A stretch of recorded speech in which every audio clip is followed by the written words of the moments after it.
দিদিভাই ডাবলুর বিয়েতে যাবে কি যাবে না সেটা একান্তই এই মানুষটার নিজের সিদ্ধান্ত।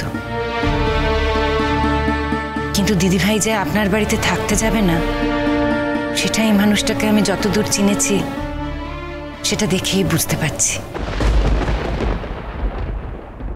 এখন আপনার প্রয়োজন, আপনার প্রয়োজনের জন্যই আপনি এখানে এসেছেন দিদিভাইকে নিতে। কিন্তু যখন এই মানুষটার প্রয়োজন ছিল তখন কি আপনারা তার পাশে ছিলেন? যাকে অনেকগুলো কথা বলে ফেললাম, নিজের মনে করে, নিজের বাড়ির লোক তো, যা বলার এমনিতে দিদিভাই আপনাকে বলবে।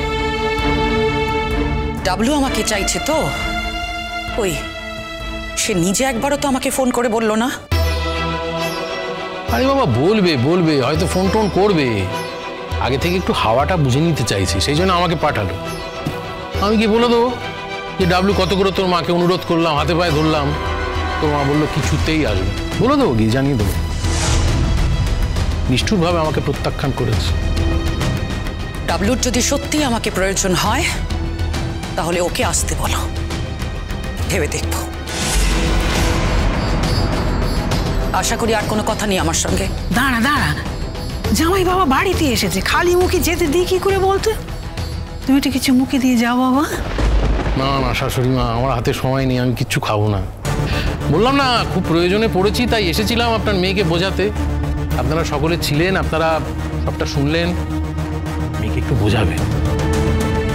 আর এই প্রবাদটা একবার মনে করিয়ে দেবেন যে কুসন্তান যদি বা হয়, কুমাতা কখনো নয়। যদিও বলতে নেই, আমার ডাবলুটা খুবই সুসন্তান। ও আশা করেছিল মা রাজি হবে, মা আসবে। বলো তো গিয়ে এলো না, রাজি হলো না। ঠিক আছে, আজ তাহলে উঠি। আমার ছেলেটার কপালে যা আছে তাই হবে, কি আর করবো বলুন। শোনো,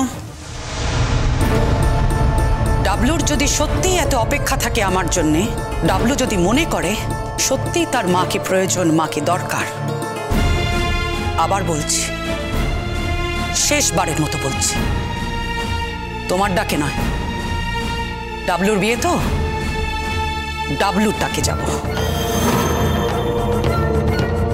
ডাবলুকে বলো এ বাড়িতে এসে আমাকে বলতে। আজকের মতো এই পর্যন্ত। বেশ, এখানে যা যা ঘটেছে সবটা আমি ডাবলুকে জানিয়ে দেবো।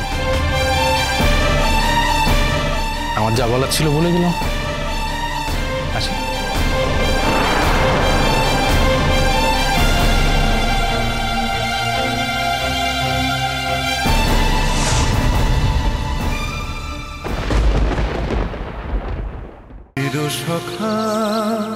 চিরসখা সোম থেকে রবি প্রতিদিন রাত ৯টায় স্টার জলসায় ও জিও হটস্টারে।